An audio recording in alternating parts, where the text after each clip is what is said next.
Notre voyage du jour commence en Essonne et plus particulièrement sur la ligne 15. Au menu, nature et culture en 3 services sur fond d'Île-de-France. C'est parti, on embarque.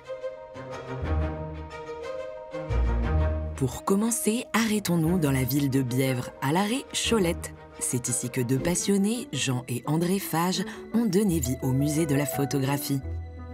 Né d'un club photo devenu club d'histoire de la discipline, c'est dans les années 60 qu'il obtient son titre actuel. Plus de 25 000 objets en lien avec la pratique, près d'1 million de photographies, ainsi qu'un précieux fonds documentaire constituent leur collection, ce qui en fait l'une des plus importantes sur le plan international. Pas mal, hein ?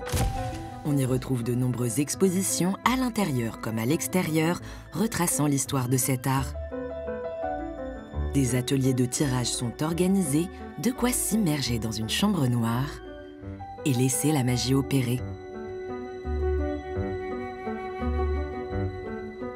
Rallumez vos lumières avant de partir à bord de notre Culture Bus. C'est à quelques arrêts de là que se trouve notre prochaine adresse. Descendez à Mairie de Bièvre. Ah, le calme, la sérénité. Visiblement, il y en a même un qui en profite pour faire une petite sieste. Mais on n'est pas venu là pour dormir. Bienvenue au Relais Nature. C'est au cœur des 5 hectares du parc Ratel que l'on retrouve une ferme pédagogique et sa trentaine d'animaux. Cochons, lapins, chèvres et volailles en tout genre. Bonjour madame. Derrière ces aires d'arche de Noé, plusieurs animations sont proposées afin de sensibiliser les enfants à la préservation de la faune et de la flore. Mais les plus grands peuvent bien évidemment en profiter pour réviser leur classique écolo ou construire un hôtel à insectes. Oui, ça existe. Et si cette ambiance champêtre vous a donné envie de prendre le large et de vous la jouer ermite dans la forêt, vous n'allez pas être déçus par notre dernière adresse. Arrêtons-nous au parc de Villegénis. Derrière ce lieu d'une superficie de 65 hectares se cache une drôle d'anecdote. Il est certes un espace privilégié pour l'épanouissement de la biodiversité et les petites promenades improvisées, mais c'est aussi un lieu d'histoire avec un grand H.